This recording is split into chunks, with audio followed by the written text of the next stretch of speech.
Bom, em primeiro lugar, boa noite. É, é, é um prazer estar participando desse trabalho aqui. Rafaela me ofereceu essa oportunidade e eu estou aqui fazendo o trabalho que é a minha missão.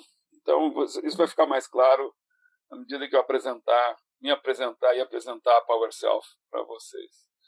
Eu vou usar essa apresentação em Prezi e ela é bastante interativa. Então, a primeira parte eu vou usar apresentar a PowerSelf e a mim, que é essa que está marcada aqui em amarelinho. E depois tem a parte, vamos dizer, com mais conteúdo, que está dividida em duas grandes, né, partes. Uma primeira parte onde eu coloco o problema da gestão do tempo, e, na verdade, o que é gestão do tempo, e falo sobre prioridades, né, e como definir prioridades, que é a grande dificuldade que quase todo mundo tem. E depois, a segunda parte é a parte das 3 disciplinas, que é o meu método, onde eu falo sobre ferramentas e técnicas específicas para melhorar a organização, o planejamento e a reflexão.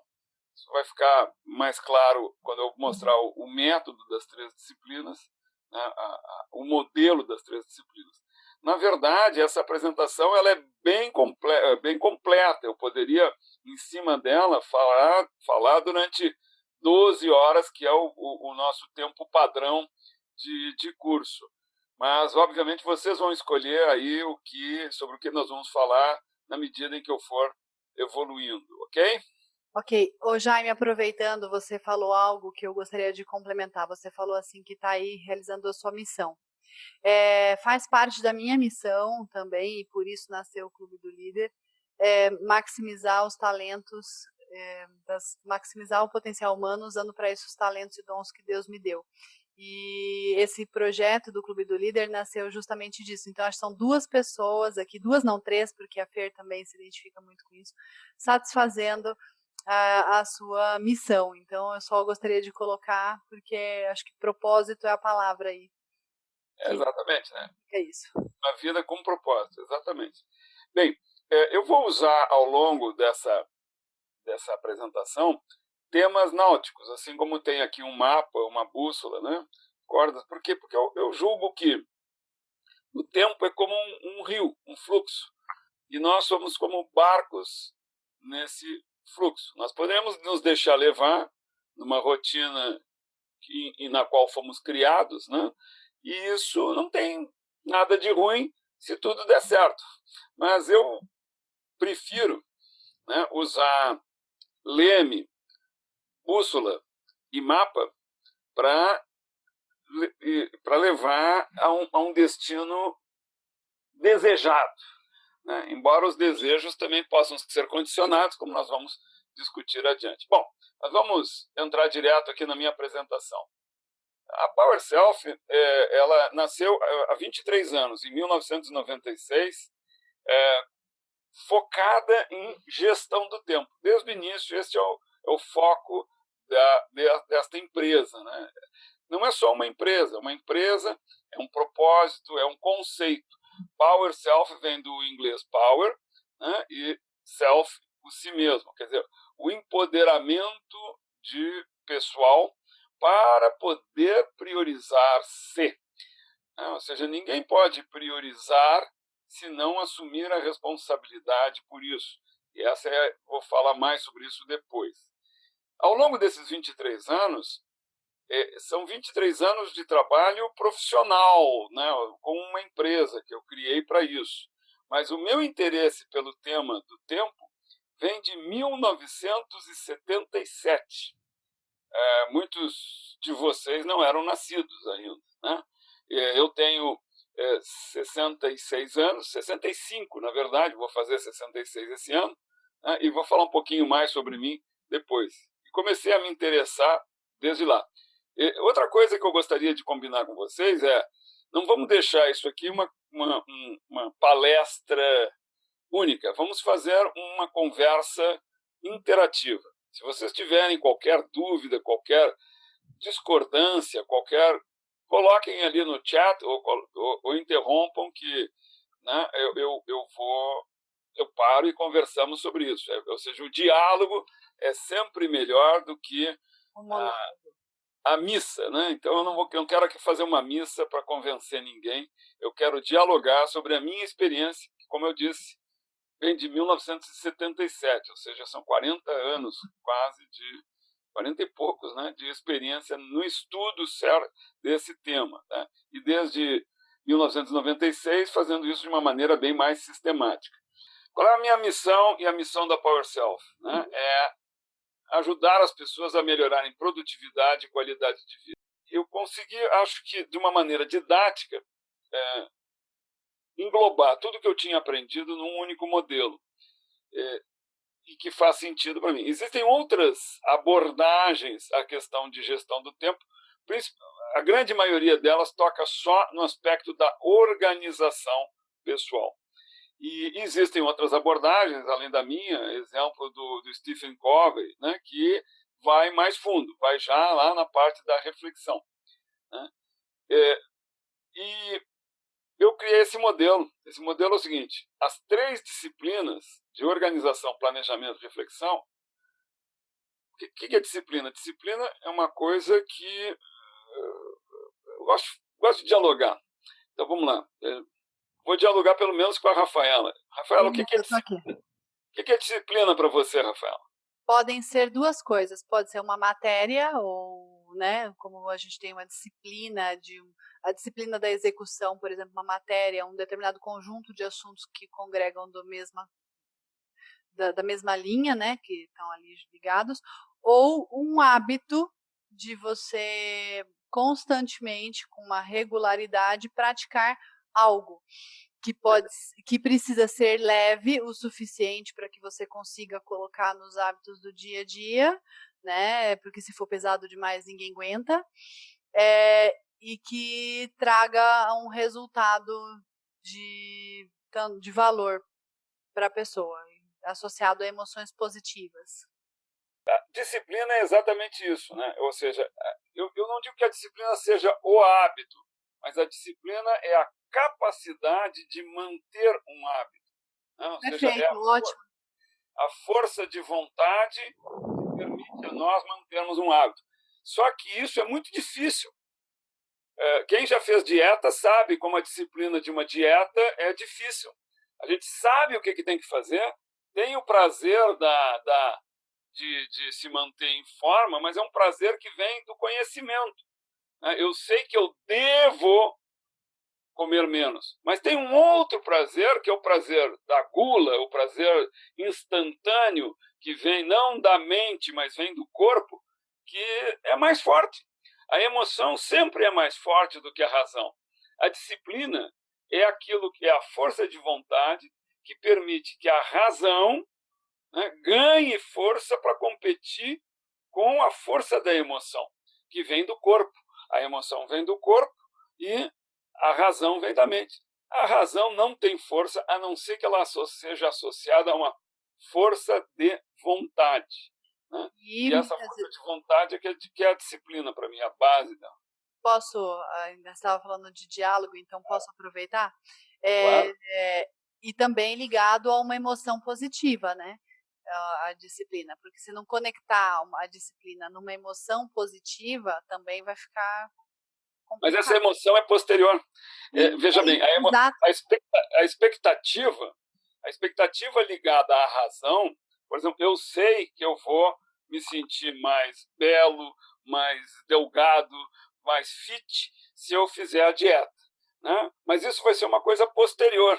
Imediatamente, a recompensa imediata, a emoção imediata, é a emoção de provar um doce.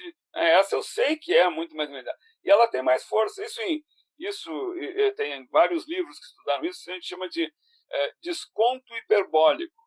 Ou seja, uma recompensa imediata tem muito mais força do que a mesma recompensa posterior. Né? E, portanto, ela compete com uma recompensa maior. Mas a força de vontade vem da consciência. Bom, eu acho que eu devo, né, fazer isso. É isso, e sei que isso trará resultados. Eu sei. Como é que eu sei? De onde é que vem a força desse conhecimento, vem da razão. Né?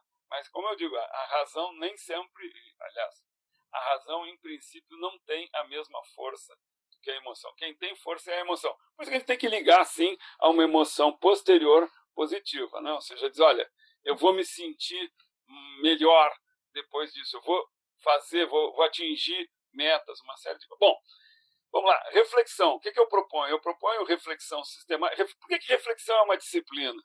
Né? A Porque gente muita não está gente vendo diz... nossa tela, tá? Só para te avisar, a gente não está vendo nossa tela. Ah, tá bom.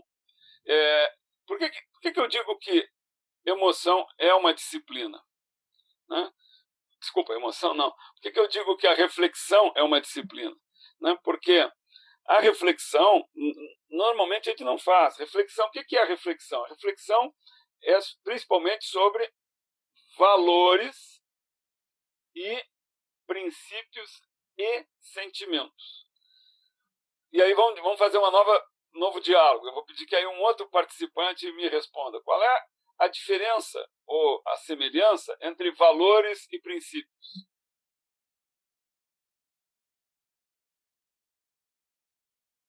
A timidez está correndo aí. Ou então o pessoal está tudo no mute, não conseguiu tirar. Bom, eu vou dar uma definição da filosofia, né? Não é minha. Tanto princípios quanto valores são crenças.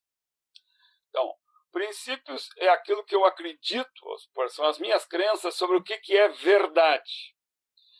E os meus valores são as minhas crenças sobre o que é certo, ou seja, é a base da noção de dever. Eu devo fazer o certo, eu não devo fazer o errado. Então, o que é certo e o que é errado vem dos nossos valores. Existem valores morais, existem vários tipos de valores, mas né, também é o que eu aprecio.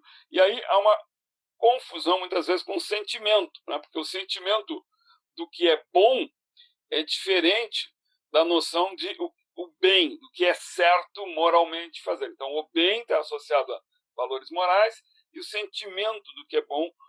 Mas, como eu disse antes, como nós estamos dizendo, o sentimento é quem tem força, e não a razão, a noção do bem. Né? A razão tem muito pouca força. Né? Pois bem, princípios e valores, então, são crenças, né? E sentimentos vêm da emoção. O sentimento é a junção da emoção com o pensamento. É aqui, no sentimento, que a força de vontade pode, justamente, criar força suficiente emocional para fazer com que a disciplina, né, se torne um hábito, ou seja, que as disciplinas se tornem hábitos. Pois bem, reflexão sobre princípios. A gente recebe princípios através da educação, da sociedade, principalmente através da família. Valores também. Então, as minhas crenças sobre o que é certo e o que é verdade, eu recebi, muitas vezes, da minha família. Mas, junto com essas crenças que a sociedade nos dá, ela nos forma, ela faz a nossa cabeça. Isso, ao invés de se tornar um conceito passível de reflexão, se torna um preconceito que é imune à reflexão e se torna, muitas vezes, uma convicção, que é uma convicção entranhada, em inglês se diz gut feeling, né? Uma convicção tão forte que, se a gente vai dialogar sobre ela, as pessoas não admitem. Isso está acontecendo hoje no Brasil, por exemplo, nas discussões políticas. Né? Ou seja, as pessoas não dialogam, elas reafirmam dogmas e crenças pré-existentes.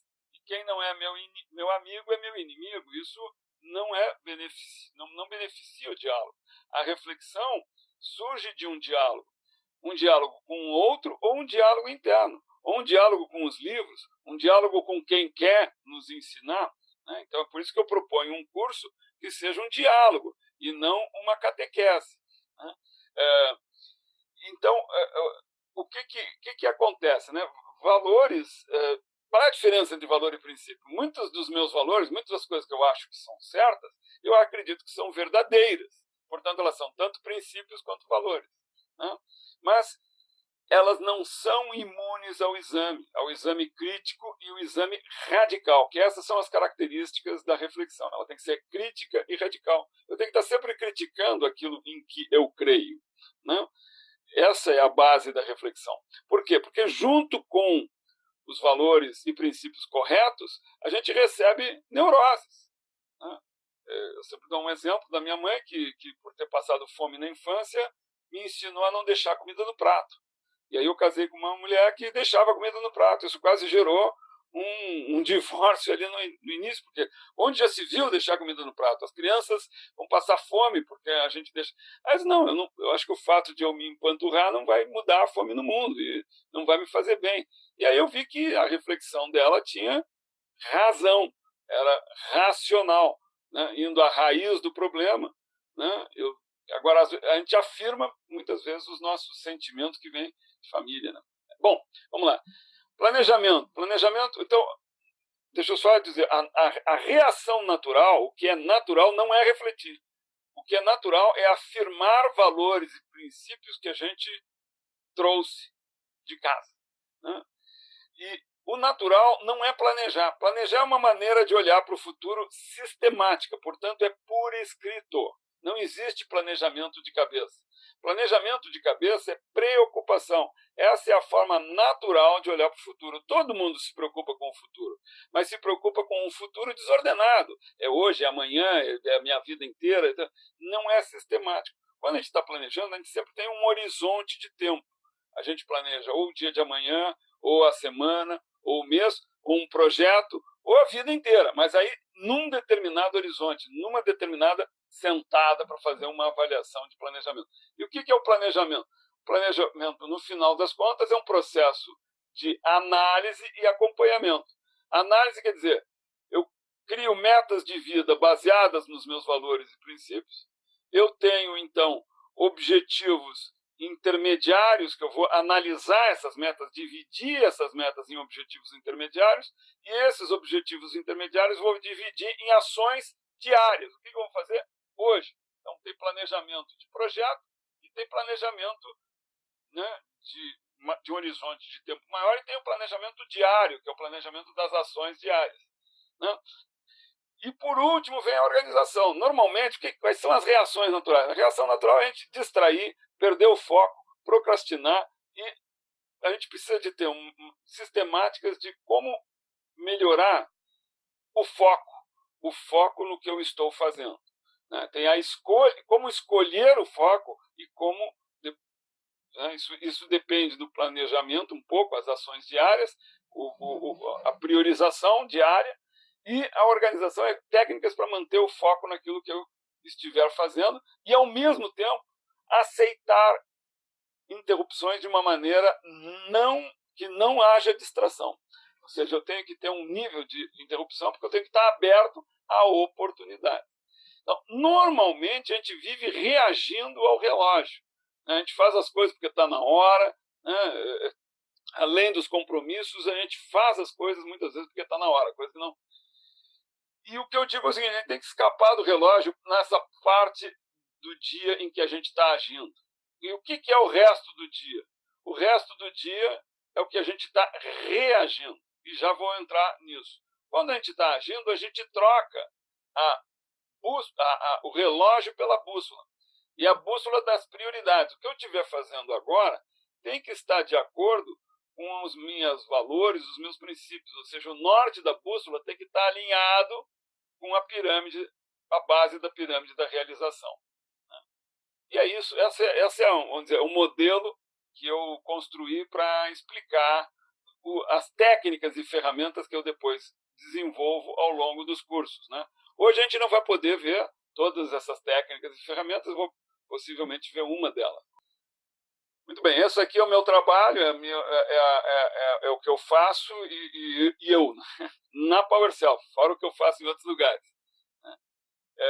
Algum questionamento, alguma dúvida até aqui, pessoal?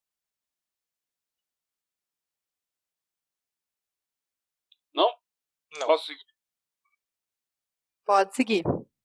Tá bom.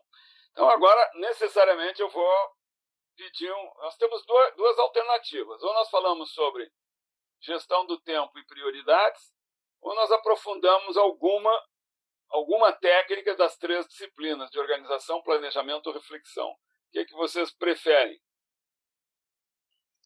Geralmente, as pessoas gostam mais de trabalhar direto sobre prioridades. Né? E o que é gestão do tempo? Exato. Se a gente puder ir nesse, porque aí a gente inclusive responde quem é o inimigo. Se não é o relógio, quem é o inimigo? Sim, é isso que a gente vai responder aqui. Perfeito. Bom, vamos lá. Então, agora uma interação. Quem é de vocês que acha que dá para administrar o tempo? E vocês podem até entrar num... Eu achava, até falar com você. Agora eu não acho mais. O que vocês acham aí, pessoal? Dá para administrar o tempo ou não? Eu acho que, depois que a Rafaela falou, agora estou em dúvida, mas eu acho que daria para administrar o tempo, sim.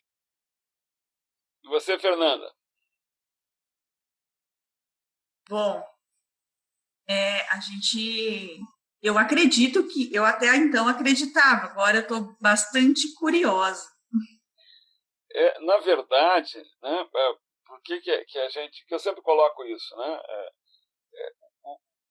E muitas pessoas, aí vou dizer, mas tu dá um curso de gestão do tempo e vem dizer que não dá para fazer a administração do tempo? Como é que é isso? Não está em contradição? Na verdade, é o seguinte, se tu pensares no teu tempo, isso dá para administrar. Mas o que é o teu tempo? Na verdade, tu não está administrando o tempo. O teu tempo, a rigor, pensando radicalmente, é o mesmo que o meu tempo. Nós vivemos nas mesmas 24 horas do dia. O que é o seu tempo? Na verdade, o seu tempo é o que você faz. E o que você faz é resultado das suas decisões. Então, o que você está administrando não é o seu tempo. O que você está administrando são as suas decisões. Basicamente, seja, uma priorização do tempo. Depois nós vamos ver que não é necessário. É basicamente uma priorização. Você tem razão, é isso. Né? Mas o que é prioridade nós vamos ver depois. Aliás, eu quero pedir desculpas, eu já expliquei para a Rafaela, eu quase cancelei essa nossa conversa de hoje por causa disso aqui. Ó. Eu hoje tive uma intervenção, eu estou até ainda agora sobre influência de uma anestesia, eu tive uma intervenção porque eu perdi a ponta do dedo na semana passada e tive uma intervenção cirúrgica hoje pela manhã. Mas a minha missão é mais importante do que a ponta de um dedo, então vamos lá. Não, eu não vou perder, acho que vai recuperar. Bom, administrar o tempo é decidir o que fazer. Eu gostaria até que vocês anotassem isso, por favor, se vocês concordam. Se não concordam, discutam comigo. Eu vou só colocar uma pimenta agora aqui. Pois não. Tá? Se a pessoa trabalha para alguém, né? É um coordenador ou um gestor, e ela não decide, inclusive, o que fazer, porque ela tem muita prioridade que é colocada de cima para baixo. E aí? O que ela administra? Nada? Eu poderia deixar para responder isso depois, mas eu vou responder agora, porque eu não me furto porque vai aparecer isso mais tarde, mas eu vou já responder agora. Ninguém define prioridades para você. Eu vou deixar para a gente discutir isso mais tarde, porque acho que eu vou trazer coisas que vão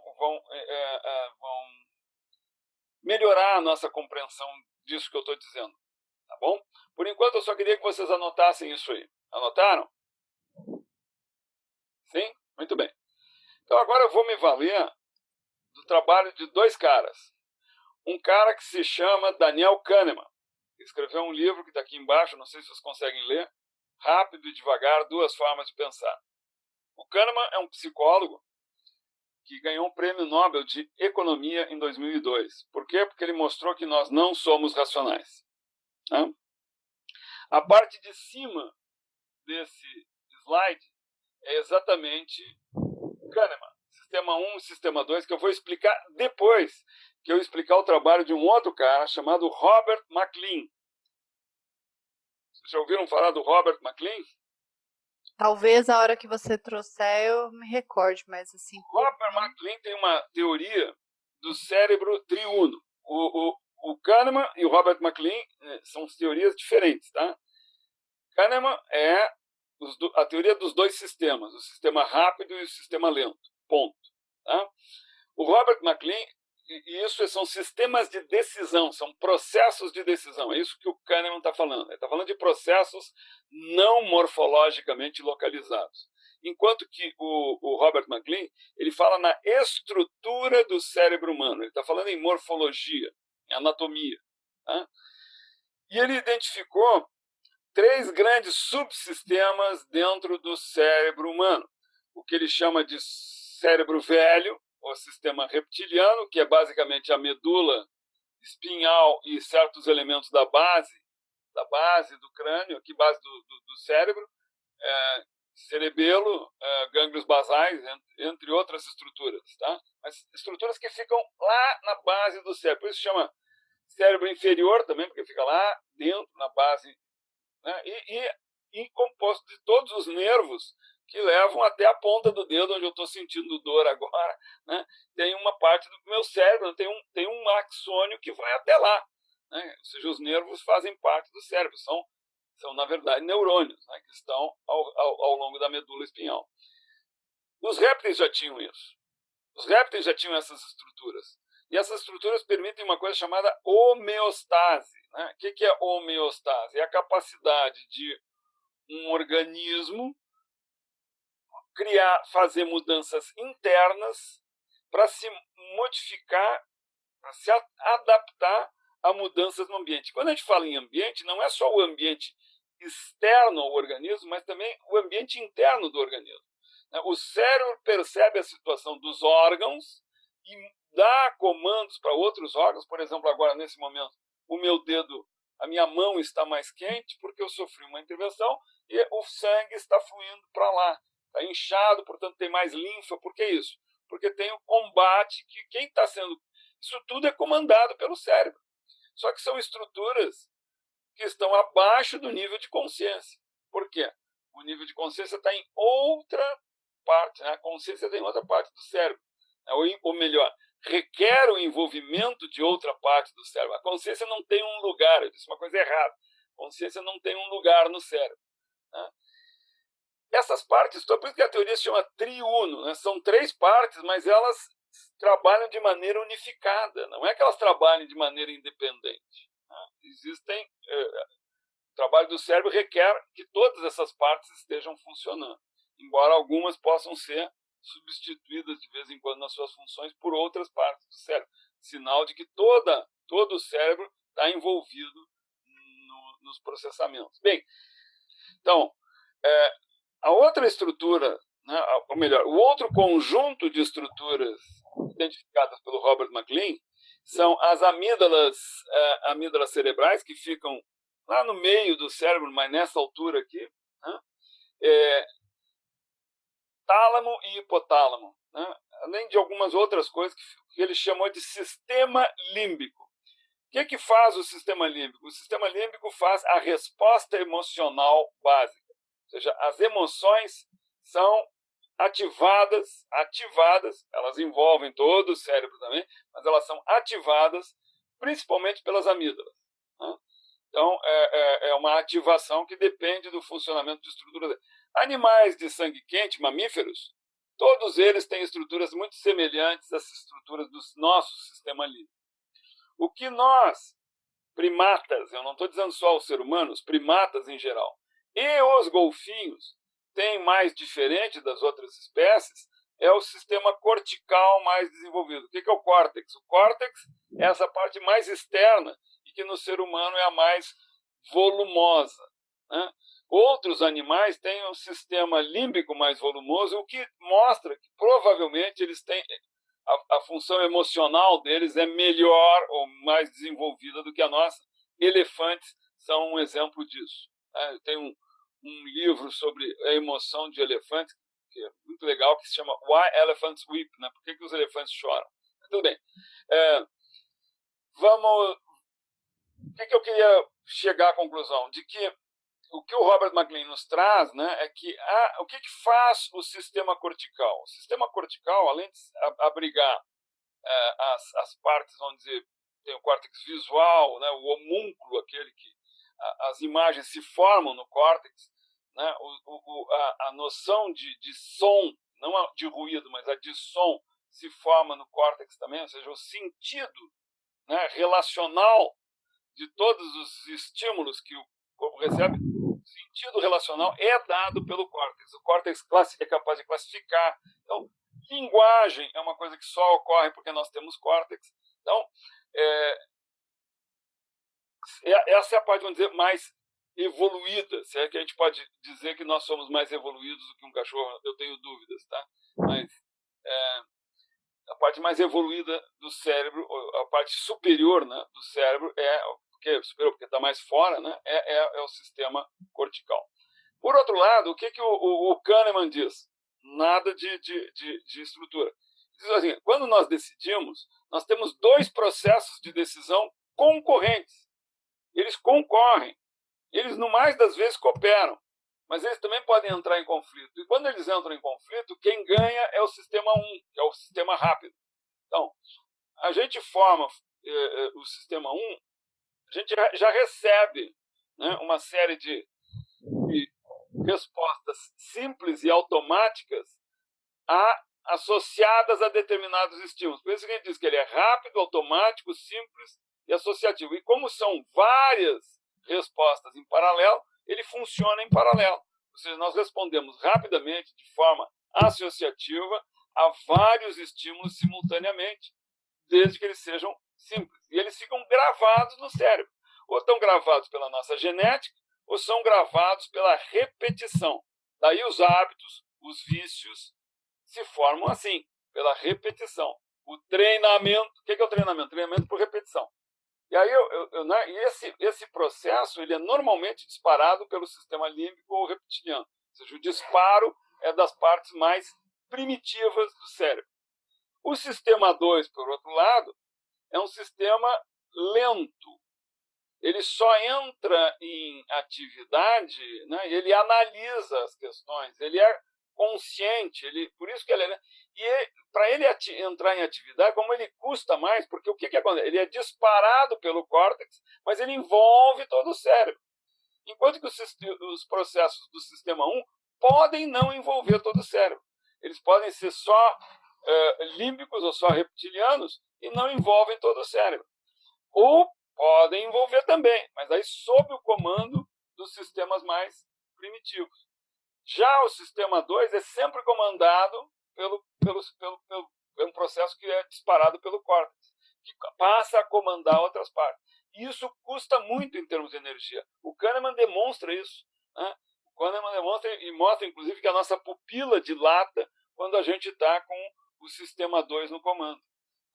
Então, tem várias outras formas. Então, como ele consome mais energia e nós somos preguiçosos e economizamos energia, ele só entra em funcionamento se os troços se não der certo, né? Então, depois de várias vezes que o sistema 1 não funcionou, né? E aí ficou anotado, quer mudar, né? Aí vai o sistema 2. Não, às vezes, quando o sistema 1 muitas vezes ele não se dá conta que ele está errando, né? Eu estou falando, por exemplo, compras por impulso, entendeu? Ficar sempre... legal. Mas vamos fazer um exemplo aqui, que é um exemplo do Kahneman.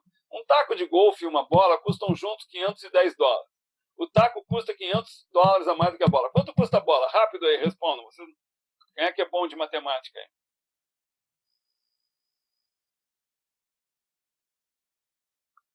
Vamos lá, pessoal. Rapidamente parece 500, mas não é 500. Não, 500 não. Quanto custa a bola? Se o taco... Rapidamente parece 10. Rapidamente parece 10, mas não é 10 porque seria 490. Não pode ser. Se ele fosse... Não seria 490. Se fosse 10... Veja bem, não é isso. Se é 10 e o outro custa 500 a mais, seria 510 o valor, né? Os dois juntos custariam 520. Então não é. Não é. A resposta certa é 5. Mas muita gente, quando faz a conta, imediatamente, eu fiz isso, a primeira vez quando o Kahneman deu isso numa palestra, eu fiz 10. E aí eu disse, não pode ser. Ele está enganando. Assim. E aí eu fiz a conta direitinho e tal, para ver que realmente 10 não dava e 5 dava. E eu digo, mas não tem mistério, só... O que aconteceu? O que aconteceu não é que o Kahneman estava me enganando, eu estava me enganando. Por que eu estava me enganando? Porque eu rapidamente, de maneira rápida, fiz uma conta que parecia que fechava e O pior, eu quis defender a minha reatividade. Por que eu chamo as respostas do sistema 1? Eu chamo de reações. Então, o nosso comportamento ele é feito de ações e reações. Vamos distinguir os dois. Os dois envolvem movimento, né? Mas reação é uma resposta condicionada, ou condicionada pela genética. Todos nós aqui estamos piscando, né? O fato de nós piscarmos para umedecer a córnea é uma reação genética. Por que a gente pisca? Tem decisão nisso? Vocês vão dizer, não tem. Tem decisão. Existem sensores de umidade na nossa pálpebra, e existem músculos na nossa pálpebra, mas eles não se comunicam diretamente. Ou seja, os sensores de umidade mandam lá para estruturas no tronco cerebral, né, a informação da umidade, lá é tomada uma decisão se já chegou num limiar, e ali é devolvido um comando para os músculos da pálpebra se fecharem. Só que isso funciona num nível subconsciente, né? Então, a genética gera reações em nós. A educação, por exemplo, eu sempre pergunto, quem é que tem cachorro aí? Tem cachorro. Onde é que teu cachorro faz xixi, Rafaela? Na área, num tapetinho que tem, ou quando eu saio com eles. E como é que você educou ele a fazer isso? Através de punição e recompensa, certo? Mais ou menos. Ou seja, quando ele fazia, você dava um docinho, batia a palma, cumprimentava no lugar certo, e quando ele fazia no lugar errado, você ralhava, batia um jornal, dizia que... Eu usei uma outra técnica. Eu usei aquele aqui não e aqui sim. Então, quando ele fazia xixi onde não podia, eu ignorava, não punia, mas eu limpava, tirava todo o cheiro, e quando ele fazia no lugar certo, eu deixava fazer no lugar certo. E aí, também, no começo, eu esfreguei os tapetes higiênicos nele, entendeu? Nas partes dele. Isso não é punição? No dia que fizerem isso contigo, tu não vai gostar muito. Mas eu fiz isso e logo ele cheirava, entendeu? Ele cheirava, ele sabia que ele tinha que fazer lá. Enfim, mas teve um cachorro gosta das suas fezes, né? Embora na fase inicial. Eu não fiz, não foi com fezes, foi limpinho, foi pegar o tapete limpinho, por exemplo, esfregar no cachorro para deixar o tapete com cheiro. Mas de qualquer maneira é uma forma de reforço, né? Reforço do comportamento que se espera, né? E de negação, né? De alguma forma, seja por não dar bola, de uma forma de negação do comportamento, ou seja, inibição, desculpa falar, inibição do comportamento que não se quer. Então, a gente inibe mais ou menos explicitamente, né, e o outro a gente promove mais ou menos explicitamente. É assim que a gente aprende a fazer xixi também no piniquinho, e que até hoje a gente é tão bem comportado que a gente vai fazer xixi, não faz xixi em qualquer lugar, né? A gente, né? Mas assim isso fica entranhado. A outra pergunta que eu faço é por que nós estamos vestidos? E aí a pergunta feita de repente, todo mundo diz, porque é natural. Não, natural é andar pelado. Mas por que a gente anda vestido? Né? Porque a gente teve um reforço, né, disso, tem uma lógica, inclusive, né? Uma lógica que não é a questão a lógica de andar vestido não é a questão do frio ou do calor, a lógica de andar vestido é uma questão de pudor. Nós não podemos falar nisso quando a gente fala de valores, mas vamos lá. O que eu quero dizer é o seguinte, né? Uma coisa é educação e outra coisa é treinamento, a repetição. E pode existir treinamento por outros, e aí a gente faz exatamente o que o outro quer, e o treinamento por si mesmo, que é o quê? É, na verdade, o nosso sistema 2 educar, através da repetição, o nosso sistema 1. Tá? Mas a educação normalmente e o treinamento ocorre por outros. Eu não gosto da palavra treinamento, porque treinamento é por repetição ou por... E aí vem aquilo que você me perguntou. Vamos lá. Se eu peço para você piscar, por favor, pisca para mim aqui, aproxima da câmera e pisca para mim. Muito bem. Isto parece ter sido uma ação. Por quê? Porque uma ação resulta de uma escolha consciente. Certo? Certo. Ou seja, diferente daquela outra piscada que você fez automaticamente, porque em resposta automática a uma secura do ambiente, você reagiu ao ambiente, agora parece que você escolheu fazer uma ação. Mas eu te pergunto, por que você piscou?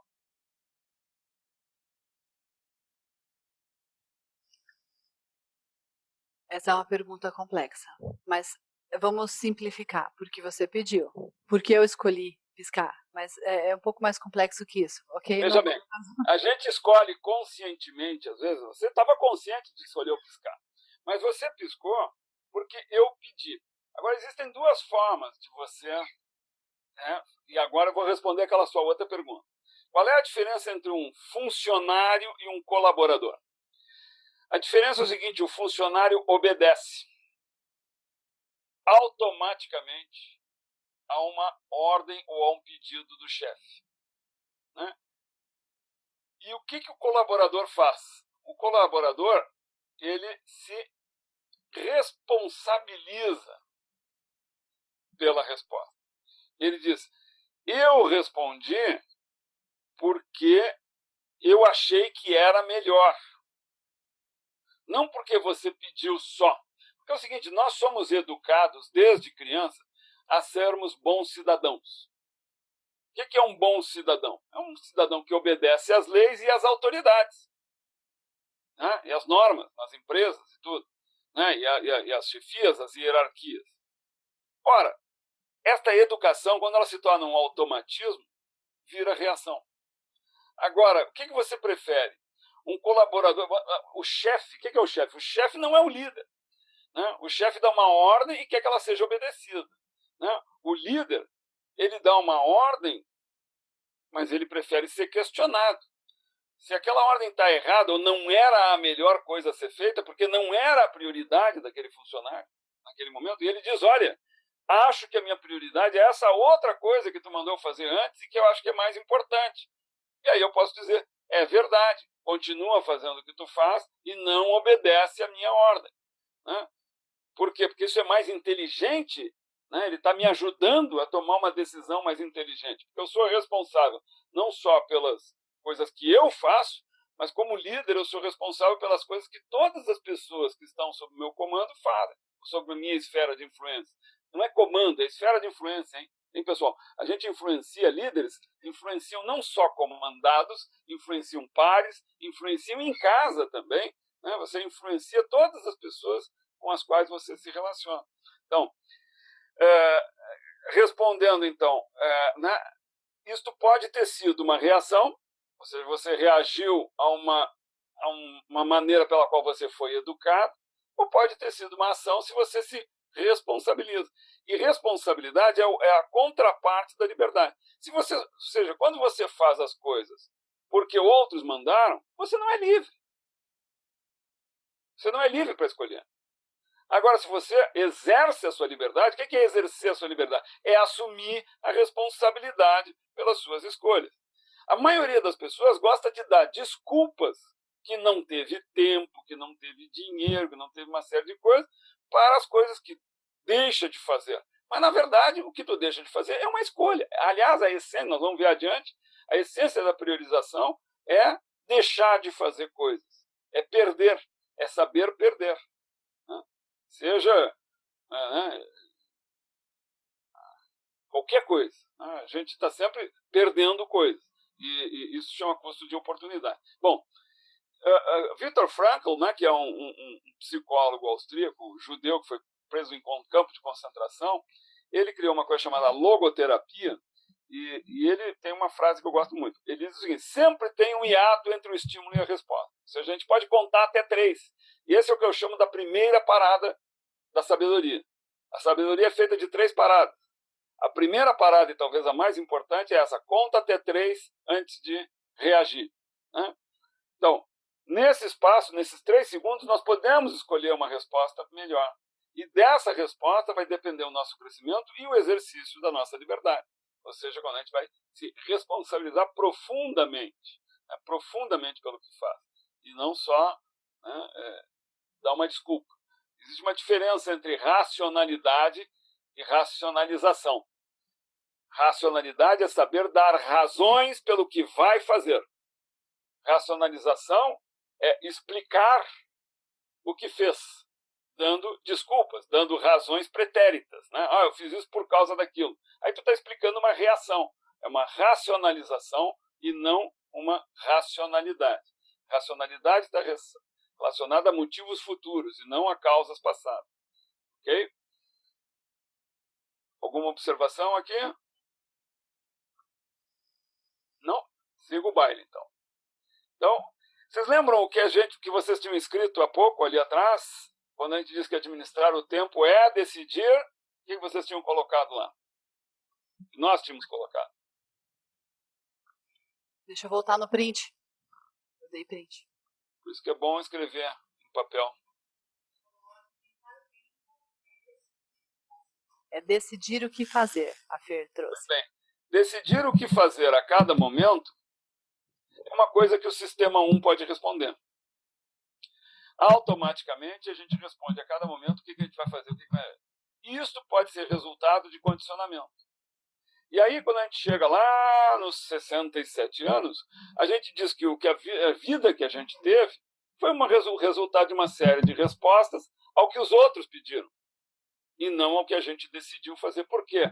Porque a gente nunca parou para pensar como queria viver. E aí eu pergunto, administrar o tempo também é decidir, ou seja, administrar a sua vida, que é decidir como viver. Né? E se você não para responder a essa pergunta pode ser respondida pelo sistema 1? Pode ser respondida automaticamente? Não. Né? Essa pergunta requer reflexão. E mais, requer uma responsabilidade última. Ou seja, que você é responsável pela sua vida. E, na verdade, a grande maioria das pessoas segue a filosofia Zeca Pagodinho. Né? Deixa a vida me levar, a vida leva eu, porque o futuro é incerto e não sabido, não vou me preocupar, vou ficar na boa, né? E deixa que a rotina me leve aonde for que eu vá. Né? E eu vou me adaptar a isso. Né? É uma sabedoria saber se adaptar, mas é uma sabedoria meio... Né? Eu acho que existem outras formas, né? de decidir sobre a sua vida e fazer dela contar uma história. Contar sobre a sua vida uma história. Né? Uma história que faça sentido, que tenha propósito. É isso que sirva um propósito. Na minha vida, eu já disse, eu tenho 2 propósitos. Um é ajudar o Brasil a ter mais tecnologia. Né? E o outro é ajudar as pessoas a serem mais produtivas e mais felizes. Né? São os propósitos maiores da minha vida, incluindo os meus familiares e a mim mesmo. Bom, tem um livro que eu não vou comentar aqui com vocês, um livro que se chama, né, Antes de Partir, foi escrito por uma cuidadora de idosos e que lista os 5 maiores arrependimentos das pessoas antes de morrer. E ela ilustra com histórias. Né, e os 5 maiores arrependimentos, as pessoas se queixavam, né, de terem vivido a vida que outros queriam e não a vida delas. Segundo arrependimento, elas se queixavam de ter trabalhado demais. Terceiro arrependimento, elas se queixavam de não terem sido fiéis aos seus sentimentos, ou seja, não terem expressado o amor por quem gostavam, não terem expressado a raiva, né, por quem não gostavam, né, expressarem seus sentimentos negativos também, e que isso consumia as pessoas. Por exemplo, quarto arrependimento, não terem dado tempo às pessoas que amavam, né? Ou seja, justamente por terem trabalhado demais. E o quinto arrependimento, eu acho que no Brasil não teria, esse livro foi escrito nos Estados Unidos, era não terem se permitido curtir o prazer nas ocasiões em que eles se apresentavam. Mas o que eu quero ilustrar com isso é que, justamente por reagir, as pessoas se queixam que viveram a vida de outros. E mais, quando a gente não faz os nossos próprios projetos, a gente se engaja em projetos de outros. Não que eu precise criar a minha empresa, eu posso ser empreendedor num projeto, me engajar num projeto de outro, né? Mas me engajar de maneira assertiva, afirmativa. Né? Isso é um outro erro. Assertivo não é de acerto, assertivo é de asserção, de afirmação. Eu posso afirmar o meu valor. Eu posso, por exemplo, no caso lá da Plugin, eu não era o líder do processo, eu entrei num processo de outro e acabei me afirmando assertivamente e me engajando nesse processo e assumindo a liderança desse processo.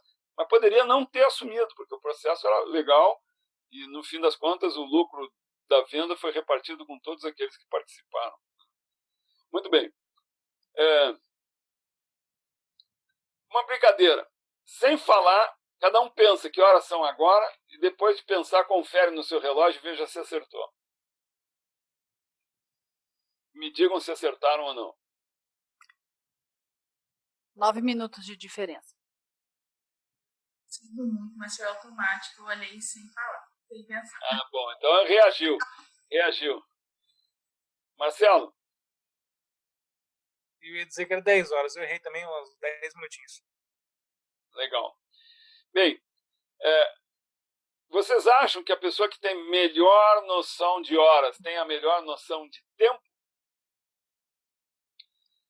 Eu vou fazer uma pergunta. O que é tempo? Certamente nós entendemos bem quando falamos nele. O que é, então, tempo? Essa pergunta filosófica foi feita por um filósofo chamado Santo Agostinho, lá por volta de 400 depois de Cristo. E ele diz: se não me perguntam, eu sei. Mas quando eu vou explicar a alguém, simplesmente eu não sei. Ora, as horas, os anos, os segundos marcam o quê? Medem o quê? As horas são medidas do tempo, mas eles estão medindo o quê? Vida. Essa é a minha resposta. Mas a filosofia dá outras duas respostas. Aliás, falando nisso, quanto tempo a gente tem aí combinado com todo mundo? Olha, mais uns 10, 15 minutinhos e a gente encerra. Tá bom. Vamos lá, vou tentar ser rápido. Para os gregos, né, o tempo era a medida do movimento, ou seja, assim como tem os movimentos, a gente não percebe o tempo, a gente percebe o movimento. E o movimento se dá em três, eles diziam, né, em 3 dimensões espaciais e uma dimensão temporal. Então, muita gente diz que o tempo é uma dimensão, ou é um espaço, muita gente diz assim. Né? Mas isso está errado, porque mesmo o tempo que mede o movimento, desde Leibniz foi questionado e Einstein provou que mesmo o tempo objetivo, que está fora da nossa mente, que mede o movimento das coisas, ele varia com a situação, de movimento, com a velocidade com a qual o sistema se move. Então, isso é diferente de uma outra abordagem de tempo, que é o tempo subjetivo. Isso surge com Agostinho, nesse livro em que ele começa naquele capítulo dizendo que não consegue explicar, e tenta explicar dizendo o seguinte: o tempo não é só objetivo, o tempo não existe só como movimento, naquela época não existia a relatividade do movimento objetivo, mas ele traz o tempo como subjetivo, como uma outra realidade. Passado não existe mais como movimento, mas existe como memória. Né? Então, como memória, lembrança ou conhecimento que está na minha memória, eu consigo ligar eventos presentes a causas passadas, e isso é quando eu estou com atenção à memória, eu estou no passado. Quando eu estou com atenção às minhas expectativas, eu estou no futuro. E expectativas compartilhadas parecem ter mais, né, verdade ou realidade, mas não são reais, são expectativas, existem só na nossa cabeça, podem não se tornar reais. Né? O movimento é real, o movimento é fato. Né? Agora, a expectativa ou a memória, né, são subjetivas. São realidades, mas são realidades subjetivas. Existem na nossa mente. Né? Existem realidades intersubjetivas. Quando uma expectativa é compartilhada, uma crença compartilhada parece ter mais força do que uma crença individual. Por exemplo, o fato de nós termos esse encontro hoje era uma crença compartilhada até o momento. Hoje ela ficou, sinceramente, ontem quase que eu cancelei o nosso evento por causa da minha operação. Mas eu achei melhor que isso se tornasse, né? Achei importante realizar essa crença intersubjetiva e fazer esses movimentos que nós estamos fazendo agora se torná-lo real. Bom, então a memória não existe enquanto movimento. O futuro ainda não existe mais. Né? O que existe? Parece que todo mundo diz, existe o presente. Mas o presente, o aqui e o agora, ele não existe também, ele está passando. Então, ele está no gerúndio. Né? E gerúndio é uma experiência, uma coisa que começou e ainda não terminou. Quer dizer que o presente é a atenção à percepção. É uma experiência subjetiva. Então, ele só existe na nossa mente. Quanto dura o presente? Depende de quanto que eu estou prestando atenção. É esses 15 minutos, é essa hora, esse segundo. Na medida que a gente vai estreitando, agora quando? Até que eu chego num instante que eu não consigo perceber, né? Mas a minha percepção de presente é algo que tem duração. E duração é a essência do tempo do nosso tempo, não do tempo que mede o movimento. A duração, aquele espaço entre dois eventos, que é a duração objetiva, isso é uma coisa. A duração sentida é o que tem maior relevância para o tempo, o nosso tempo, aquele que dá para administrar. E o tempo que dá para administrar é essencialmente onde é que está a nossa atenção. É isso que dá para administrar, para poder decidir melhor, né? Eu respondo da maneira como a Rafaela respondeu. Eu não sou filósofo bacharel, né? Mas eu digo o seguinte: tempo é vida. E eu digo que tempo é vida para contrapor a uma imagem que na nossa sociedade é muito forte. A maioria das pessoas diz que tempo é dinheiro. Por quê? Porque na nossa sociedade nós somos condicionados a achar que vida é uma coisa que a gente faz depois do trabalho. E que tempo é o tempo do trabalho. E que trabalho, portanto, é dever, e que vida é prazer. E, portanto, o trabalho não é vida. E, portanto, trabalho não é vida, porque vida é prazer, né? E trabalho é dever. Por que isso? Porque a sociedade de consumo diz o seguinte: o objetivo da vida é ter prazer, ter boas emoções. Por isso que eu desconfio um pouco da palavra de boas emoções, que está tão em voga, né? Ter boas emoções, bons sentimentos, é mais prazer, no fim das contas, né? O hedonismo ou utilitarismo, né? Que é uma espécie de hedonismo levado às últimas consequências, né? Então, e mais, prazer se compra em forma de lazer, em forma de coisas que vão dar prazer, que vão dar uma felicidade de desfrute, né?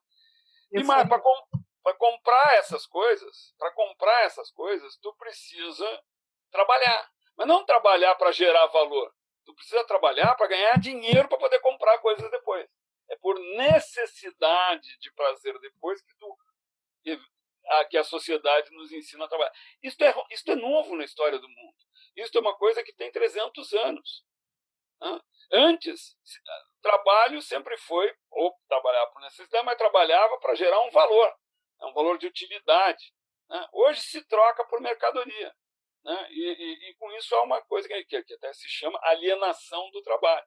As pessoas vendem o seu trabalho de uma maneira quase tão escrava quanto os escravos que vendiam em troca de comida, né? Então, a pessoa se torna mercadoria no mercado de trabalho, onde ela troca por dinheiro a sua vida, né? E de fato, não. Trabalho, qual é o conceito de trabalho? Né? Trabalho é esforço, e por isso é ruim, né, o esforço que a gente faz, mas o objetivo do trabalho não é a realização do esforço. O objetivo do trabalho é a geração de um valor. E de um valor para quem? Para mim. E o que é valor? Valor não é só... Tem para alguns, tu vai decidir a tua escala de valores, mas a sociedade não vai decidir por mim. Eu vou decidir, através de uma reflexão crítica, radical, quais são os valores que eu quero botar na minha vida. Será que é só prazer, ficar acumulando prazer, de ter mais coisas e mais coisas e mais coisas? Não. Será que isso tem fim, inclusive? Essa necessidade de prazer imediato vai ter um fim, ou cada vez eu vou querer mais, né? Então, existem outras formas de valor. Existe valor de utilidade. Para isso o trabalho voluntário, né? Fazer um trabalho voluntário não tem remuneração, mas gera o mesmo valor. Esse curso que eu dou e que eu cobro, né, uma grana, processamento, o curso individual custa R$550, a inscrição do meu curso, que eu dou por internet, dou por web, eu dou ao vivo, né, presencial, mas eu cobro R$550 de cada inscrito. Agora, e quando eu dou isso numa ONG, que eu dou de graça, o valor diminui? Não, é o mesmo, porque o valor do curso é o quanto que as pessoas conseguem mudar em função dele. E o valor que eu gero é exatamente o quanto que eu influenciei de mudança positiva nas outras pessoas. O quanto me pagam, aliás, o valor financeiro, o valor do dinheiro, não mede o valor, ele mede a escassez relativa. Ele mede a relação entre oferta e procura, né? coisa mais útil que existe na vida é o ar. Quanto custa? Nada. Por quê? Porque é abundante. Deixa faltar. Vocês vão ver quanto vai custar. Deixa faltar e deixa alguém conseguir invasar, né? Exato. Então, é isso que eu estou dizendo. Mas isso é só para mostrar que a gente pensa muito mais em termos de preço do que, na verdade, em termos de valor, né? Em termos de custo financeiro. Então, eu acho que essa questão de dizer que tempo é dinheiro é um erro, e é resultado de uma reação, de um condicionamento social que nos faz meio autômatos de uma sociedade que eu não sei se ela é muito... se o que ela quer é a nossa felicidade mesmo, né? Eu acho que talvez ela queira o acúmulo de mais e mais riqueza, né? Bom, eu vou pular aqui um vídeo, né? Eu não vou seguir esse vídeo. Não acho que... Muita gente acha que a administração do tempo é fazer as coisas mais rápido no trabalho para sair mais cedo, então viver mais. Não. A gente tem deveres no trabalho e tem deveres na vida pessoal e na vida familiar. A gente deve... né? Dever é a noção de valor. O que eu devo fazer? Se eu estou no trabalho, é óbvio que eu vou priorizar um pouco mais as coisas do trabalho. Mas não só. Eu posso fazer coisas pessoais em horário de trabalho, desde que isso não... né? Eu tenho que colocar numa escala de valores. Por exemplo, eu hoje fui cuidar da minha saúde num horário de trabalho, né? Na UAU eu não fui, porque para mim tem mais valor isso. E todo mundo compreende quando é uma coisa tão radical quanto, né, uma operação. Mas, às vezes, é marcar uma operação, marcar uma saída, uma viagem de fim de semana. Você tem que priorizar isso também, né? Então, para nós aqui na Power Self, quando eu digo hoje, esse nós é um plural majestático, porque a Power Self sou só eu, né? Já foram 12 pessoas, hoje é eu sozinho, né? Administrar o tempo não é fazer mais coisas em menos tempo, não é cumprir horários, é reagir menos automaticamente para agir mais conscientemente ou mais racionalmente, tomar decisões mais racionais. Isto o inimigo não é o relógio. O inimigo está dentro de nós, é a nossa reatividade natural, o nosso sistema 1 de origem principalmente límbica e reptiliana. Quer dizer, é nós não usarmos aquela capacidade maior do nosso cérebro, né? Bom, só para terminar, agora terminando, não dá para fazer tudo, né? E prioridade não é o mais importante. Prioridade significa precedência no tempo, né? Então, eu não posso priorizar uma coisa isolada. Aqui eu usei a notação matemática para dizer que o quadro tem que ser resolvido antes dos livros. Não importa a importância dos livros, a importância do quadro. O que importa é que eu decidi ou vou fazê-lo antes. Então, prioridade é o que a gente está fazendo a cada momento. Ou seja, o que você está fazendo, quer você tenha decidido racionalmente ou automaticamente, o que você está fazendo a cada momento é porque você priorizou. Então, prioridade é o que tem precedência no tempo, é o que a gente faz a cada momento. Não é necessariamente racional, resultado de uma decisão racional. E quando a gente diz assim, chega uma pessoa e diz, isso é prioridade, daqui um pouco outra diz, isso é prioridade, a gente fica com N prioridades, não está havendo priorização, né? E aí a gente acaba priorizando reativamente. A gente faz o mais agradável, ou que faz a última coisa que nos pediram, ou coloca numa fila de horários que respeita a ordem de chegada e não uma avaliação racional. Uma avaliação racional das prioridades deveria considerar importância e urgência, como eu já vou falar adiante.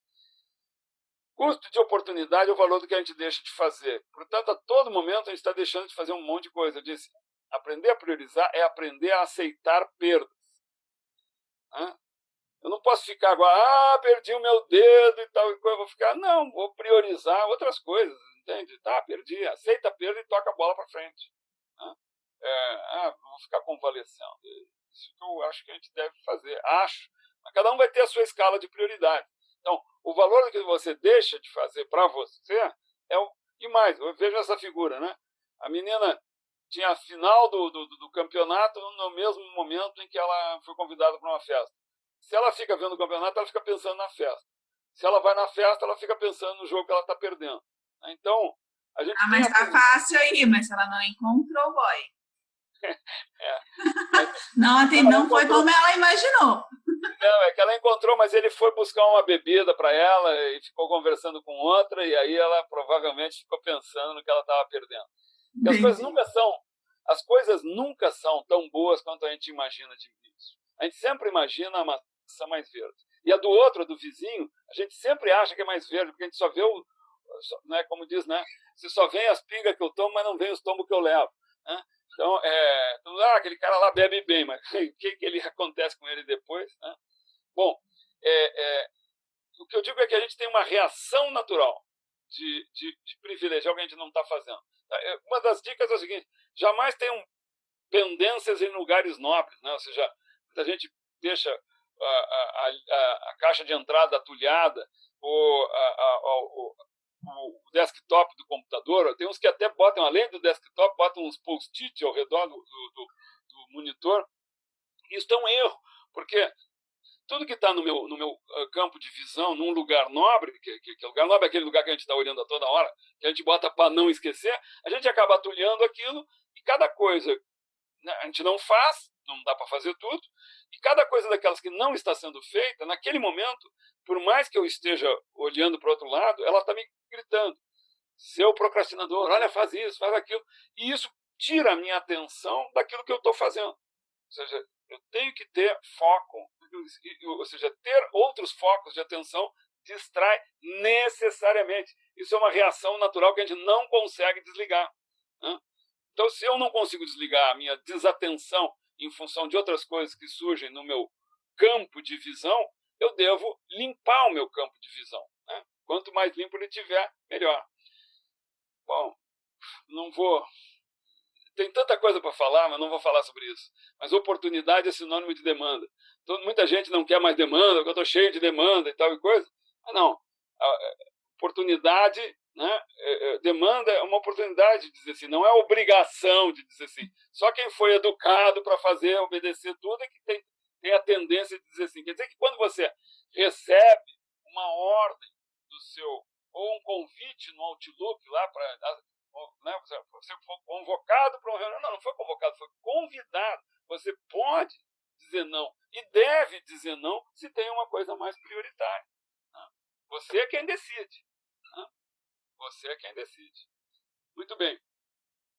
Agora sim, o fim do nosso curso. O que vocês fazem antes? Importância e urgência tem a ver com uma decisão racional. A gente deve considerar, quando a gente faz uma decisão racional sobre o que fazer, a gente não deve considerar a ordem de chegada. Não é a última coisa, nem a primeira que chegou. É a importância e a urgência relativa das coisas. Importância e urgência são sinônimos ou não? Dessa vez eu vou ficar quieta para outras pessoas participarem. Pergunto de novo. Marcelo? Importância e urgência são sinônimos? Marcelo, Ivan, Maria. O pessoal pode responder escrevendo também, quem não estiver conseguindo usar o áudio. Tá. Eu acho que não são, eu acredito que não sejam sinônimos. Muito bem. Então eu posso ter, você está coberto de razão. Né? Importância, eu posso ter uma coisa que é importante e não é urgente. E outra que é urgente e não é importante. Posso ter essas duas coisas. E é bom. Aí eu pergunto, qual das duas você faria primeiro? O urgente ou o importante? Marcelo? Na verdade, o que é importante eu não fizer, ele vai se tornar urgente. Tá, mas qual que você faria antes? O urgente? Você tem uma coisa que é urgente e não é importante, outra que é importante e não é urgente. Qual que você faria antes? Urgente ou importante? O importante que não é urgente ou o urgente que não é importante? Eu faria o importante... Que não é urgente e perderia o urgente, é isso? Isso é por aí. Tá bom. E você, Fernanda? São os dois que eu estou vendo aqui. A Maria José escreveu no chat. Eu vou liberar. Só um minutinho. Maria, você pode falar. Eu só não estou enxergando aqui o chat. Deixa eu ver se eu consigo enxergar. Se você quiser falar, Maria José, está liberado o teu microfone. Oi, tudo bem? Boa noite. Boa noite. Boa noite. Bom, eu acredito que o urgente que é importante, Não, mas são duas coisas diferentes. certo? Tá? Eu estou dizendo o seguinte: tem o urgente que não é importante e o importante que não é urgente. Qual você faria primeiro?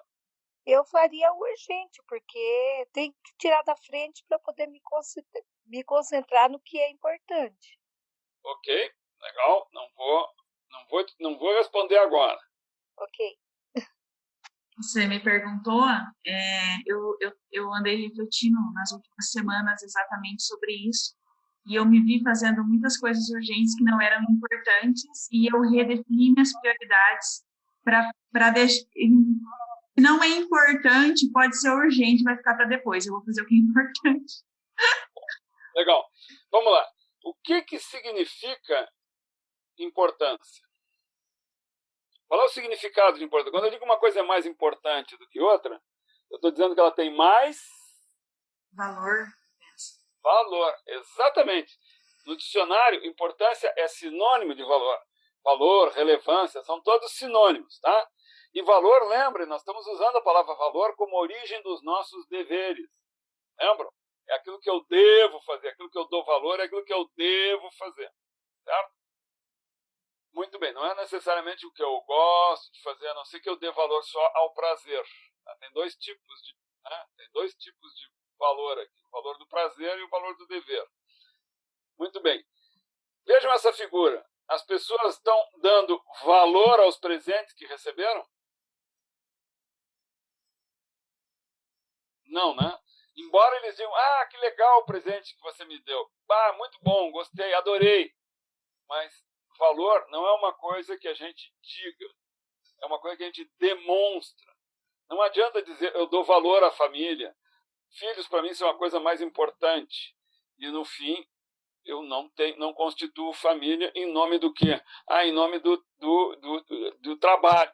E por que tu trabalha? É para ajudar o mundo? Tu tem um propósito? Não, eu preciso ganhar dinheiro. E quanto dinheiro que tu ganha? Nem é tanto, mas tu está dando mais valor a esse dinheiro do que ao cuidado de uma família. A família precisa de cuidado mais do que dinheiro, senão não existiriam famílias constituídas, bem constituídas, com baixa renda. Existem famílias bem constituídas, existem famílias mal constituídas com alta renda, aliás, com valores problemáticos. Mas tudo bem. E urgência? Quando eu digo uma coisa é mais urgente que a outra, eu estou falando de valor? Não, né? Está querendo falar de problema, né? Acho que a palavra não é bem... Eu vejo incêndio. Na verdade, urgência tem dois significados. E isso é uma reflexão que eu demorei muito tempo para fazer e que eu quero compartilhar com vocês. Tá? O primeiro significado de urgência é o significado objetivo de urgência. Urgência significa prazo, e prazo significa perda. Na verdade, é o momento da perda. Né? Então, por exemplo, a gente tem em inglês uma palavra chamada deadline, que é o prazo fatal, é o momento em que algo perde completamente o valor. Né? Deadline é uma coisa. Mas em inglês existe uma outra palavra que é due date, a data comprometida. Eu me comprometi com uma data. Né? Eu chamo de prazo devido. Due date em inglês é prazo devido. Eu perco o quê se eu não cumprir? Eu perco o crédito. Mas eu posso recuperar esse crédito depois. Né? Agora, tem coisas que não, são irrecuperáveis. Né? Tem coisas que são prazos fatais mesmo. Alguns são travestidos de prazo. Por exemplo, o nosso encontro hoje. Se eu não o tivesse mantido, eu perderia crédito com a Rafaela, perderia crédito com alguns de vocês, mas poderia remarcar e não teria uma perda total de valor. Certo? Isto é um prazo devido.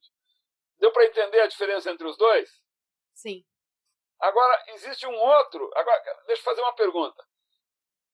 Prazo é um conceito subjetivo ou é objetivo? Uma data é uma coisa subjetiva ou é objetiva? Uma vez que foi definida uma data para algo, eu posso dizer, não, para mim não é urgente. Não, se eu estou próximo dessa data, é urgente. Eu posso ter mais ou menos ansiedade, e esta é a outra noção de urgência. Urgência também é um sentimento, e esse sentimento se chama... Ansiedade. Que é uma... É ansiedade, mas principalmente pressa, que é uma forma de ansiedade. Por que a gente buzina num cara que está dirigindo calmamente e bem? Porque a gente está ansioso e não suporta ver o cara na calma. A gente quer que ele ande maluco que nem a gente. Por que as pessoas nas empresas, muitas vezes, né, chamam isso aqui urgente, com aquele jeito, né, de ansiedade, e parece que todo mundo tem que estar na ponta dos cascos para ser eficiente, né? Ou seja, existe uma necessidade de velocidade que não é necessário. Fazer as coisas mais rápido não quer dizer que tu está gerando mais valor, né? Quer dizer que tu está fazendo mais coisa. Agora, fazer mais coisas sem valor pode estar não fazendo aquela única coisa que geraria mais valor ainda, né? Então, esse problema da ansiedade se torna cada vez mais grave, porque a ansiedade, hoje em dia, a pressa e o prazer imediato se tornou um critério de valor. Então, a acumulação de prazeres, a acumulação de fazer mais coisas que dão prazer, as pessoas hoje estão... Né, eu vou até mostrar esse vídeo para vocês. Vou até mostrar esse vídeo, que é uma propaganda. Hey, yes, son. Remember to roll in the land, all right, buddy? That's my boy. O cara deixou o filho no colégio. Saiu do trabalho.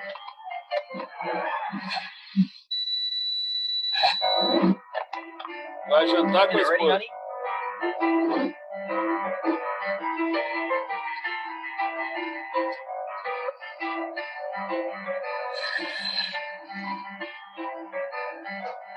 Now, with over 200 games, there's only time for the important things in life. Quer dizer, eu não sei, a qualidade... Ele é o Xbox. A qualidade do vídeo estava ruim, mas acho que dá para pegar, né? Ou seja, o valor não está na família. Ele diz ali, ó, o que é importante, né? Agora, com 200 jogos, você vai ter tempo para as coisas importantes da vida. O que é coisa importante na vida? Não é a família, não é o trabalho. A coisa importante é ter a excitação do momento, a emoção do momento. Então, no mundo virtual, cada vez mais as emoções se tornam virtuais também. É muito fácil manipular pessoas com emoções virtuais, né? Então, esse negócio do jogo. E as pessoas acabam se viciando, porque vício é um hábito de repetição, e a repetição, quanto mais eu repito, mais eu quero, né? Qualquer droga, se eu me vicio, eu vou querer mais daquela droga. E a adrenalina, a emoção da excitação se tornou uma droga viciante nas novas gerações. O grande problema, eu trabalho com startups, eu dou mentoria para startups. O grande problema que muitas startups micam, né? A cada 4 meses nós selecionamos 250 projetos, a gente seleciona 4. E mesmo esses 4, muitos deles micam. Por quê? Porque as pessoas não levam adiante, porque não tem a história de eu não tenho prazer. Vai passar por um vale de lágrimas que não vai ter prazer. Então, muita gente, quando chega no vale de lágrimas, não vai adiante, né? Porque eu não tenho prazer, eu não gosto do que eu estou fazendo, então eu mudo para outra coisa, para outra ideia que eu vou fazer, né? Que tenha, então, excitação, mas é uma excitação futura, que eu nunca chego lá, na realização. Por quê? Porque a realização nunca é igual. A emoção da realização nunca é igual à emoção da antecipação. A laranja que eu colho nunca é igual, nunca tem o mesmo gosto da laranja que eu penso, né? E a laranja do vizinho sempre tem o mesmo sabor da laranja que eu penso. A gente não vê o que ele passou, mas tudo bem. Uma matriz que eu uso muito, eu uso nos meus cursos, que eu vou sugerir para vocês, na hora de priorizar, antes de priorizar é estabelecer uma ordem. Antes de priorizar, fazer uma classificação em relação a valor e prazo das coisas. Então, essa matriz também é chamada de Eisenhower, porque foi ele que inventou, né, o general que depois se tornou presidente dos Estados Unidos. Então, importante, e aqui está errado, não é não importante, é pouco importante. Vou corrigir logo em seguida, porque é pouco importante. Não existe nada que não seja importante. Não existe zero de valor. Zero de valor está aqui. Tudo tem algum valor para a gente. E tem o muito importante. Tem o muito importante e o pouco importante. E tem aquilo que tem um prazo longo, que não é urgente, e um prazo curto, que é o que é urgente, ou seja, está próximo da perda. Ora, então eu tenho coisas que são urgentes e importantes, como alguém falou, né? Mas elas estão nesse quadrante. Né? Foi a Maria José que falou isso. Né? Então, o que é uma coisa que tem alto valor e que estou arriscando perder? É uma crise, é uma emergência. Né? Então, emergência, crise é o que a gente chama de importante e urgente. O que não é urgente, mas tem alto valor, né? É aquilo que a gente pode fazer com qualidade, porque deseja fazer, mas não é desejo. Desculpa, errei, não é desejo. Desejo vem da emoção. É aquilo que eu tenho a consciência de que devo fazer. Então, aqui eu faço com qualidade o que eu devo. Né? Porque muitas vezes, vejam lá, o C, que é esse próximo quadrante aqui, ele é urgente ou não é urgente? Emocionalmente, sim. E praticamente, sim ou não? Na prática, na realidade, ele é urgente ou não? Na realidade objetiva, ele é urgente? Ele é urgente na realidade objetiva, por quê? Porque eu estou próximo da perda. Só que é uma perda de baixo valor. E a gente não aceita perdas, mesmo que de baixo valor. Aí o que acontece? Emocionalmente, a gente transforma isso aqui num A. A gente dá valor à sensação de perda. A gente só valoriza a saúde quando perde. A gente só valoriza um bom funcionário quando ele vem pedir demissão. A gente só valoriza um bom trabalho quando está ameaçado de perdê-lo. Então, a gente só dá valor à perda, ao preço, e não ao valor. Valor é uma coisa que a gente não sente. O que a gente sente é a perda de um valor. Um valor é algo que a gente pensa que deve fazer. Pensa que deve, e com a consciência da razão, a gente pode transformar pela força de vontade, pela disciplina, num sentimento de propósito que substitui a ansiedade da perda. Mas isso só requer um autotreinamento, uma prática continuada. Porque, no normal, as pessoas só sentem a ansiedade e saem fazendo o que as torna mais ansiosas, ou para diminuir a ansiedade, o que as tornaria mais. O problema é que a ansiedade pode ser gerada. Chega alguém para você, preciso disso, você quer se livrar o mais rapidamente daquilo, fica ansioso e vai priorizar isso. Olha, se você disser que você é imune a isso, você está enganada. Né? Todo mundo faz isso, eu inclusive. Né? Se for imune a isso, precisa ser um psicopata, né? Avisa logo que é para a gente... Né? Não, o que eu estou dizendo, não. O que eu estou dizendo é que a gente tem que usar ferramentas, e essa matriz é uma ferramenta que ajuda a gente. Sempre que eu começo um dia sem fazer essa priorização, eu começo errado. É certo. Eu faço o que me dá mais ansiedade. Agora, se eu paro para pensar, né, aí eu vejo o que tem mais valor. Né? E aí eu começo. Né? Hoje é um exemplo clássico. Né? Comecei fazendo uma série de coisas que eu estava mais ansioso. No fim das contas, eu achava que o prazo era hoje, e nem era. Era sexta-feira, né? Já adiaram para sexta-feira. E eu estava enganado. Não era nem emergência, né? Porque não era urgente. Tem alto valor, mas não era urgente. Era um B, não era um A. E tem o C. Tem coisas que a gente faz por ansiedade e ela é um B, a gente classifica. E tem o D, né? O D é o que é o D? O D é o desperdício. Né? Por quê? O que é desperdício? Porque não é nem urgente nem importante, e a gente sempre tem coisas B e C para fazer quando não tem A. Né? A gente usando essa matriz, a gente diminui crises, diminui emergências. Elas vão só acontecer por acidente. Né? Mas a grande maioria de crises e emergências na vida das pessoas, principalmente no trabalho, ocorre porque elas não fizeram os Bs enquanto tinham prazo. Eles só vão fazer o B quando ele se torna urgente, uma emergência. E daí está sempre trabalhando na urgência, na ansiedade. É na ansiedade, né, maior e na ansiedade também. A ansiedade é igual. Né? Ansiedade Sim. da perda sempre. Para poder dar mais emoção, né? Muitas vezes, né? Isso acontece. Não é para poder dar mais emoção, é que nós somos vítimas disso pelo nosso lado emocional.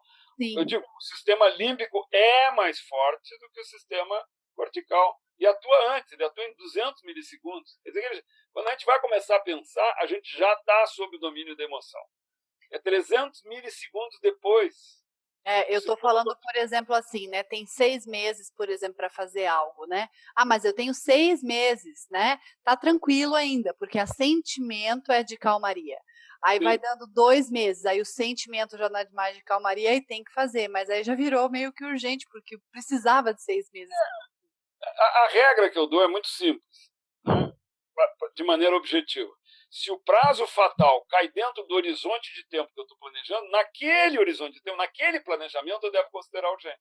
Então, uma coisa pode ser urgente num plano semanal, porque o prazo fatal dela é na sexta-feira, mas num plano diário, que eu estou só, né, na segunda-feira, que o meu horizonte de tempo é meu dia, ela não é urgente. Então, a classificação pode mudar conforme o horizonte de tempo do meu planejamento. E lembre, eu falei, planejamento tem sempre um horizonte de tempo, porque ele é feito por escrito, não é preocupação. Eu posso, na segunda, estar preocupado com uma coisa da sexta, mas não é. O meu foco na segunda-feira são as coisas que são urgentes na segunda, ou importantes na segunda. Muito bem.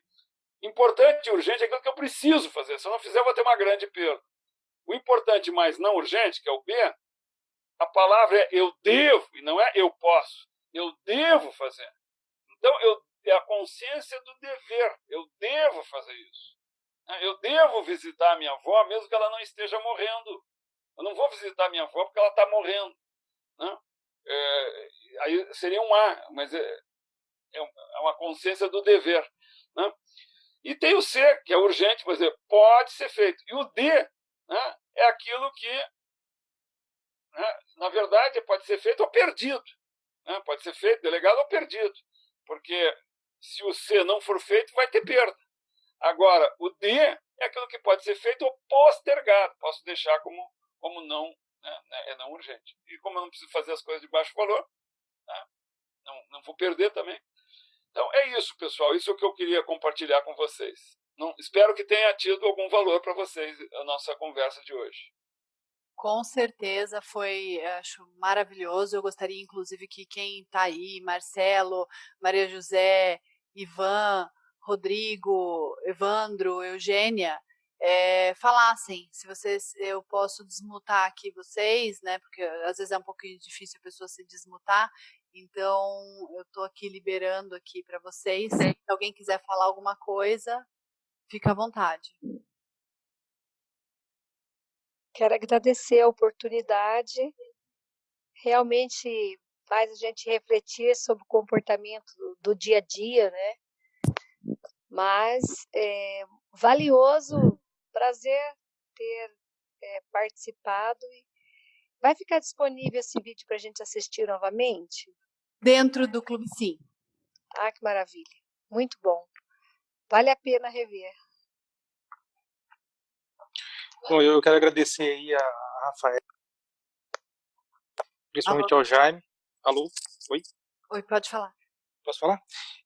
Poxa, foi bem bacana. Primeiro, esse depoimento do trabalho que o Jaime desempenha, tanto profissionalmente como nessa questão da dedicação ele para os propósitos. E essa questão do tempo, para mim, foi muito válida. Eu preciso melhorar minha disciplina. Já tinha alguns princípios de melhoria, mas eu preciso aplicar isso. Poxa, foi muito bom. Valeu a pena ficar até agora com vocês aqui. Eu agradeço muito a oportunidade. Eu que agradeço. É isso aí. Bom, gente, se ninguém quiser comentar mais nada, Eugênia, Evandro, Rodrigo. Eu quero comentar. Quando você me ofereceu você fez esta demanda, eu entendi como uma oportunidade. Oportunidade de quê? De, em certa medida, compartilhar aquilo que eu acredito e tentar gerar algum valor para vocês.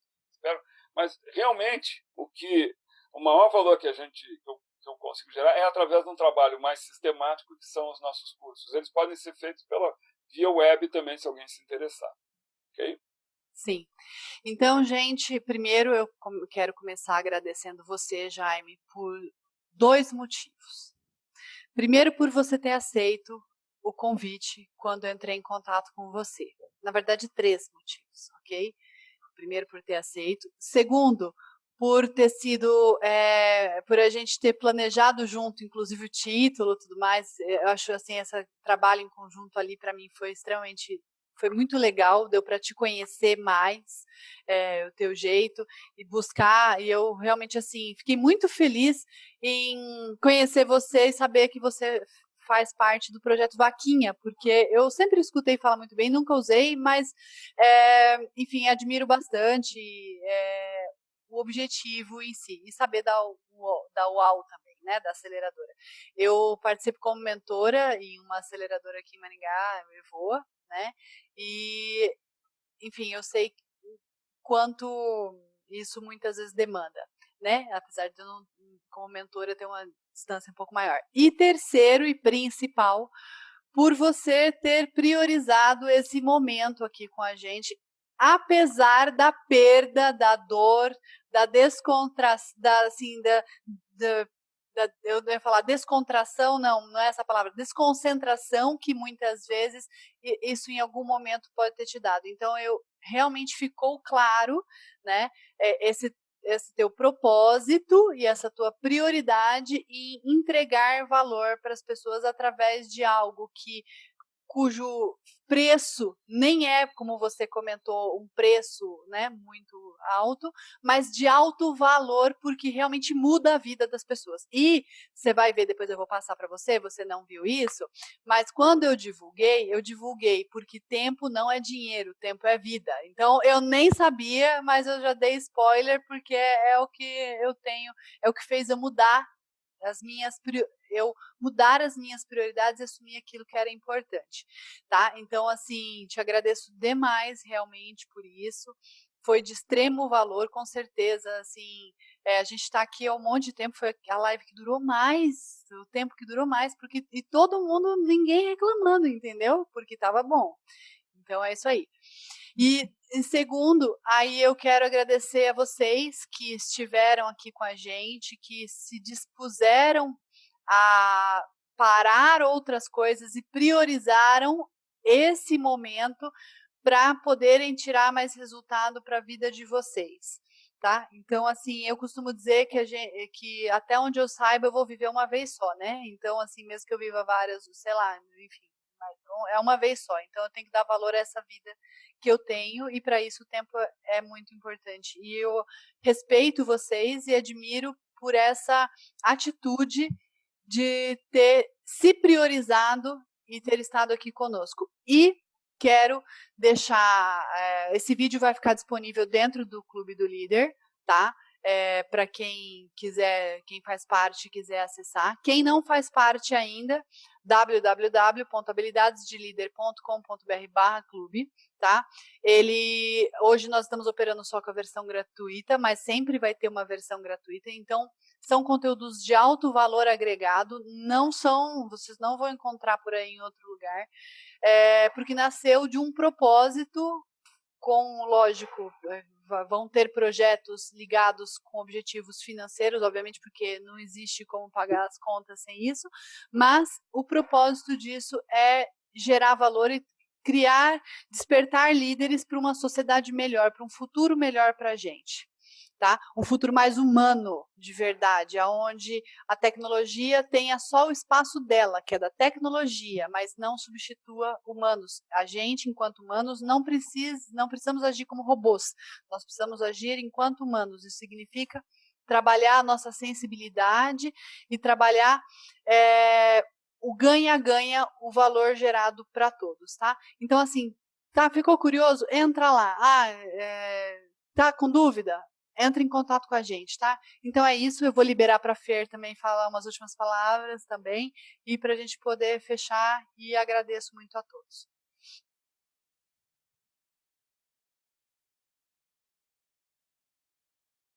Agora. Jaime, muito obrigada, valeu mesmo, foi excepcional. Você até me chamaram lá no fora no grupo, no WhatsApp, separadinho, e pergunto, Fer, o que você está achando? Eu estou achando que está falando tudo diferente daquilo que a gente tinha expectativa. E tá excelente, porque é isso que é mágico, né? Vamos falar de gestão de tempo e não falou nada de como programar o tempo, do que vai priorizar, falou daquilo que faz a gente, de fato, gerar motivação para decidir e para escolher e dar valor. Então, esse é a grande essência e deixa para a gente... Eu penso que a maioria vai deitar, né, e vai pôr a cabeça no travesseiro e vai falar, de fato, será que eu estou priorizando aquilo que de fato é importante para mim? Né? Ou será que eu estou indo para aquilo que me ensinaram que é importante, não para aquilo que de fato para mim vale a pena? Enfim, sensacional, valeu muito a pena. Pessoal, obrigada pela participação de vocês, por permanecer, e terão próximos, estejam atentos lá no clube, para quem já está e para quem vai entrar, nós deixamos a programação visível para que vocês saibam o que vem por aí, tá? Então, para vocês se programarem também, pôr na agenda, para não perder eventos como esse. Às vezes é muito mais interessante estar junto, participando, do que assistir o vídeo depois. Eu andei assistindo, perdi alguns. Também tive, na semana passada, Jaime, pessoal em cirurgia de emergência, e aí eu perdi, né? Eu era para estar online, perdi, e aí depois eu fui olhar e ver depois não é a mesma coisa. Então, assim, se programem, entre lá na programação, veja o que está marcado, coloque na agenda para não perder, para que, de fato, isso agregue o máximo de valor possível para cada um. Excelente noite para todo mundo, tá? Nós estamos aí, qualquer dica que vocês tenham, sugestão, mande para a gente no particular, ou quem está no grupo no WhatsApp pode mandar no WhatsApp, ou dê o feedback lá dentro da plataforma do clube mesmo, que a gente recebe e a gente age rapidamente para conseguir absorver o máximo e evoluir o mais rápido possível, tá bem? Pessoal, excelente noite. Obrigado a todos. Boa vida para todos. Um beijão. Obrigada. Tchau. Boa jornada. Tchau.